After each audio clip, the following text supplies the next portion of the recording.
27واں پارہ سورۃ الواقعہ، آیت نمبر 75،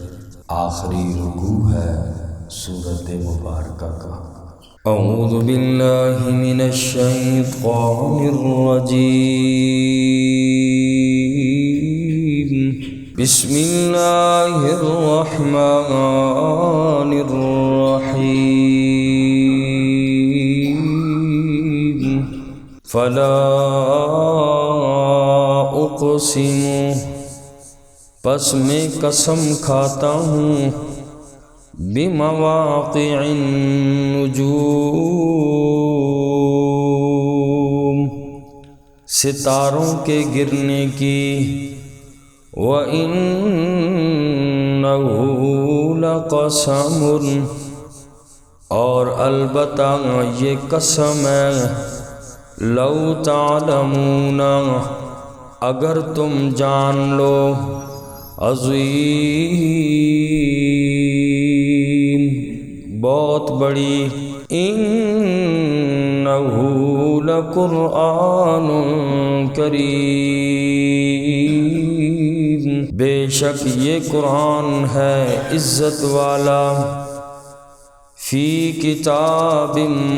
مکنون، ایسی کتاب میں ہے جو چھپائی ہوئی ہے۔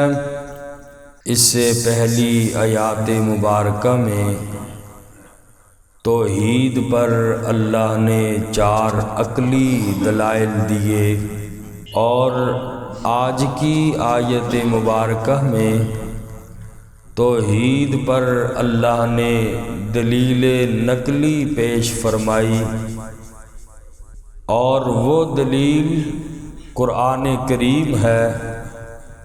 کہ اسی قرآن کریم نے اللہ کی توحید کو کھول کر بیان فرمایا۔ ستاروں کی قسم کھا کر اللہ نے قرآن کی عظمت کو بیان کیا۔ ان ستاروں کی قسم کھائی جو طلوع سے غروب تک اپنی لائن میں چلتے ہیں، اپنے مدار سے آؤٹ نہیں ہوتے۔ جس مدار میں اللہ نے ان کی ڈیوٹی لگائی، ستارے بھی اسی انداز میں، اسی مدار میں چکر لگاتے ہیں۔ اللہ نے ستاروں کی قسم کھا کر قرآن کی عظمت کو بیان کیا کہ یہ اسی طرح قرآن کریم بھی بالکل سیدھا راستہ دکھاتا ہے جس طرح ستارے اپنے سیدھے راستے پر چلتے ہیں، اور فرمایا کہ اس قرآن میں کوئی کمی بیشی نہیں، خود بھی قرآن صراط مستقیم ہے، اور چلنے والوں کو بھی صراط مستقیم کی رہنمائی کرتا ہے۔ اللہ کریم نے قسم کھا کر فرمایا کہ اگر سمجھنے والے تم علم والے لوگ ہوتے تو یہ جو میں نے قسم کھائی ہے، رب فرماتے ہیں وَإِنَّهُ لَقَسَمٌ عَظِيمٌ، یہ بہت ہی بڑی قسم ہے۔ فَلَا أُقْسِمُ بِمَوَاقِعِ النُّجُومِ، یہ جو اللہ کریم نے قسم کھا کے فرمایا اِنَّهُ لَقُرْآنٌ كَرِيمٌ، بے شک یہ قرآن عزت والا ہے، جو ایک پوشیدہ کتاب کے اندر ہے، فی کتاب مکنون، چھپی ہوئی کتاب کے اندر ہے، ایک پوشیدہ کتاب میں رکھا ہوا ہے یہ قرآن، اس سے مراد لوح محفوظ ہے۔ جیسا کہ دوسرے مقام پہ بھی اللہ نے فرمایا بل هو قرآن مجید فی لوح محفوظ، کہ یہ قرآن کریم ہے اور جو لوح محفوظ میں ہے، تو یہ قرآن ہے جو لوح محفوظ میں درج ہے۔ اس کے علاوہ یہ حفاظ کے سینوں کے اندر بھی قرآن محفوظ ہے۔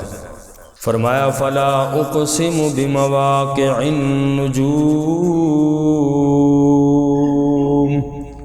پس میں قسم کھاتا ہوں ستاروں کے گرنے کی۔ لا یہاں پر زائدہ ہے، اس کا معنی نہیں کہ معنی میں نہیں ہوگا کہ فلا اقسم، پس میں قسم نہیں کھاتا، لا نفی کے معنی میں نہیں، بلکہ لا یہاں پہ زائدہ ہے، یعنی لا اقسم، سائلنٹ جس کو کہتے ہیں، تو فلا اقسم میں قسم کھاتا ہوں بمواقع النجوم ستاروں کے گرنے کی، وَإِنَّهُ لَقَسَمٌ اور بے شک یہ قسم ہے، لو تعلمون اگر تم جانو، عظیم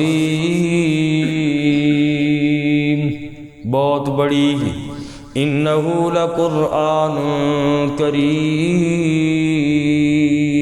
بے شک یہ البتہ قرآن ہے عزت والا، فی کتاب ایسی کتاب میں ہے،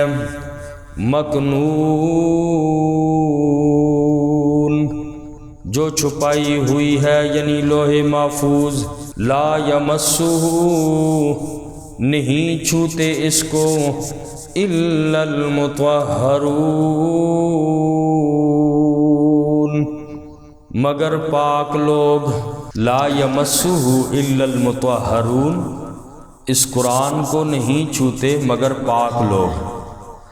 لا یمسہ کی ضمیر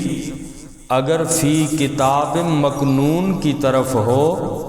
لوح محفوظ کی طرف ہو، تو پھر اس سے مراد اللہ کے مقرب فرشتے ہیں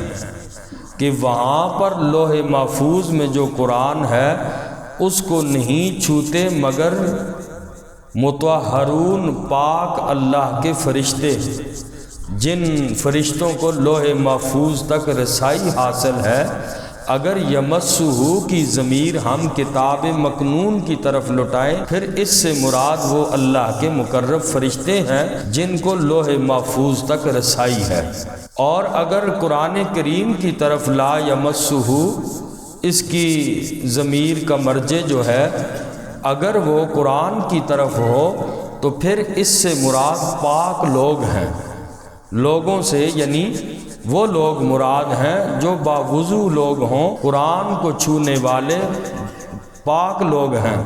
یعنی قرآن کریم کو صرف طہارت کی حالت ہی میں ہاتھ لگایا جائے، ناپاک آدمی جس کا وضو نہیں اس کو نہ چھوئے قرآن کو۔ قرآن کریم کو بے وضو ہاتھ لگانا جائز نہیں ہے۔ ہاں جس کو زبانی یاد ہے اگر وضو نہ بھی ہو تو آدمی زبانی پڑھ سکتا ہے، لیکن وضو نہ ہو تو قرآن کو ہاتھ لگانے کی اجازت نہیں، ہاتھ لگانے کے لیے وضو شرط ہے۔ رسول اللہ صلی اللہ علیہ وسلم نے حضرت عمر بن حزم رضی اللہ تعالی عنہ کو بہت ساری ہدایات جاری فرمائی تھی، اور ان میں سے ایک ہدایت یہ بھی نبی پاک صلی اللہ علیہ وسلم نے جاری فرمائی کہ لا تمس القرآن الا وانت طاہر، کہ قرآن کریم کو نہ چھونا یہ میری ہدایت ہے اے عمر بن حزم، یہ میری ہدایت ہے کہ اگر جب بھی قرآن کو ہاتھ لگانا چاہو وانت طاہر باوضو ہو تو قرآن کو ہاتھ لگانا، ویسے قرآن کو ہاتھ نہ لگانا۔ اسی طرح سے موبائل کا مسئلہ بھی سمجھ لیجئے، چونکہ موبائل پر بھی ایپ ڈاؤن لوڈ ہوتے ہیں اور قرآن کریم جس میں بعض حضرات تلاوت کرتے ہیں، تو جب قرآن کریم کی وہ ایپ کھول دی جائے یا ڈاؤن لوڈ ہوا اس پہ قرآن پڑھا جائے موبائل پر اور اس کے ورق گردانی کی جائے، صفحے کو آگے پیچھے کیا جائے، انگلی لگائی جائے، تو علماء نے یہ لکھا ہے کہ موبائل سکرین پر جب قرآن کھلا ہو تو پھر انسان اس کو ٹچ کرے اس حال میں کہ وہ بھی باوضو ہو۔ ہاں اگر ویسے ہی ہے اندر موجود تو ہے موبائل کے اندر لیکن سکرین پہ کھلا نہیں ہے تو ایسی صورت میں یعنی اجازت ہے۔ تو جب سکرین پہ قرآن کھلا ہو تو کوشش یہی کی جائے کہ آدمی اس کو جو ہے باوضو ہاتھ لگائے اور اس کو ٹچ کرے، اور وضو نہ ہو تو کوشش کرے اس سے بچنے کی کوشش کرے اور باوضو ہونے کی حالت میں سکرین پر موبائل کھول کے آدمی پڑھے۔ تو اس کو فرمایا لا یمسہ الا المطہرون، نہیں چھوتے اس کو مگر پاک لوگ۔ آگے فرمایا تنزیل من رب العالمین، یہ قرآن کریم رب العالمین کی طرف سے نازل کردہ ہے۔ تنزیل اتارا ہوا ہے من رب العالمین، رب العالمین کی طرف سے، اس میں کوئی شک و شبے کی گنجائش نہیں، رب العالمین کی طرف سے نازل شدہ ہے، شکوک و شبہات سے بالکل پاک ہے۔ اور آگے فرمایا افبہذا الحدیث، کیا اس بات میں انتم مدہنون، تم سستی کرتے ہو؟ کیا تم اس بات میں سستی کرتے ہو قرآن کے بارے میں؟ اس کو پڑھنے میں، اس کو سمجھنے میں اور اس کے عمل کرنے میں انتم مدہنون، اللہ فرماتے تم سستی کرتے ہو۔ اللہ کی طرف سے اس شکوے کا سب سے بڑا مورد خود مسلمان ہے۔ دنیا کے کسی مذہب والوں کے پاس آج کوئی ایسی صحیح کتاب نہیں جو وہ دعویٰ کر سکے کہ اس میں کوئی غلطی نکالو، اس کے دستور میں، اس کے قانون میں، اس کی سطر میں، کسی کے پاس، کسی مذہب والے کے پاس ایسی کتاب نہیں ہے جو کامل اور مکمل ہو، ہر زمانے کی ہادی کتاب ہو۔ اگر ہے تو وہ مسلمانوں کے پاس ہے، میرے اور آپ کے پاس ہے۔ مسلمان کے پاس یہ صحیح حالت میں قیامت تک موجود رہے گی، لیکن فرمایا کہ مسلمان سستی کا شکار ہے۔ قرآن کو کتنا پڑھتے ہیں، قرآن کو کتنا سمجھتے ہیں، قرآن کریم پر عمل کتنا کرتے ہیں، ہر انسان غفلت کا شکار ہے۔ اس کے نظام کو جاری کرنے کے لیے کیا کوششیں ہوتی ہیں، بالکل زیرو ہیں۔ تو اللہ بھی مسلمانوں کے پر شکوہ فرما رہے ہیں افبہذا الحدیث انتم مدہنون، کیا تم سستی کرتے ہو؟ باقی قوموں کا بھٹک جانا، گمراہ ہو جانا سمجھ آتا ہے کہ ان لوگوں کے پاس کتاب نہیں ہے، ان کے پاس کوئی ایسا قانون نہیں ہے، دستور حیات نہیں ہے، ان کے پاس کوئی زندگی گزارنے کا پروگرام نہیں ہے۔ اگر باقی قومیں بھٹک جائیں تو سمجھ میں بات آتی ہے، مگر مسلمان قرآن والے ہونے کے باوجود اس کی افادیت سے بالکل مسلمان محروم ہے، مسلمان قرآن سے دور ہے۔ علامہ اقبال رحمہ اللہ نے کتاب شکوہ ہے، اس میں مسلمانوں کا شکوہ بڑے اچھے انداز میں لکھا، پھر اس کا جواب بھی بڑے اچھے انداز میں دیا کہ مسلمانوں نے کہا کہ ہم نے قرآن کو تھاما، باطل کو مٹایا اور قرآن کو سینے سے لگایا، اور پھر اس کے بعد جواب شکوہ میں علامہ اقبال نے پھر اس چیز کی وجہ بیان کی، وہ تم نہیں تھے، تمہارے باپ دادا تھے، جب تک انہوں نے قرآن کو اٹھائے رکھا تھا اللہ نے دنیا میں مسلمان کو عروج دیا تھا۔ تو شکوہ کے اندر علامہ اقبال وہ چند اشعار ہیں، صفحہ دہر سے باطل کو مٹایا ہم نے، نوح انسانی کو غلامی سے چھڑایا ہم نے، تیرے قرآن کو سینوں سے لگایا ہم نے، تیرے کعبے کو جبینوں سے بسایا ہم نے، پھر بھی ہم سے گلہ ہے کہ ہم وفادار نہیں، گر ہم وفادار نہیں تو تو بھی دلدار نہیں۔ یہ مسلمان کا شکوہ علامہ اقبال نے کیا۔ جواب آگے لکھتے ہیں جواب شکوہ میں کہ صفحہ دہر سے باطل کو مٹایا کس نے، نوح انسانی کو غلامی سے چھڑایا کس نے، میرے قرآن کو سینے سے لگایا کس نے، میرے کعبے کو جبینوں سے بسایا کس نے، تھے تو وہ بھی تمہارے ہی آبا مگر تم کیا ہو، ہاتھ پہ ہاتھ درے منتظر فردا ہو، ہر کوئی مست میں ذوق تن آسانی ہے، تم مسلمان ہو یہ انداز مسلمانی ہے، حیدری فقر ہے نہ دولت عثمانی ہے، تم کو اسلاف سے کیا نسبت روحانی ہے،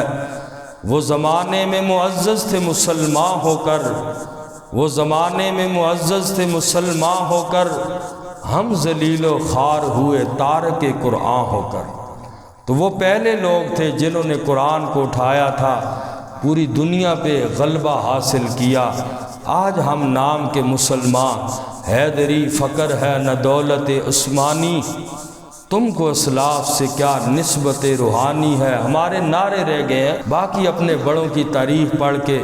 اس پہ فخر تو کرتے ہیں ہم لوگ، باقی ہمارے اندر رہا کچھ نہیں۔ ہم قرآن سے کتنے دور ہوئے۔ وہ زمانے میں معزز تھے مسلمان ہو کر، وہ پہلے لوگ تھے، مسلمانوں نے قرآن کو اٹھایا تھا، اللہ نے ان کو عزتیں دی تھی۔ تم ذلیل و خوار ہوئے تارک قرآن ہو کر۔ اللہ ہم سب کو عمل کی توفیق نصیب۔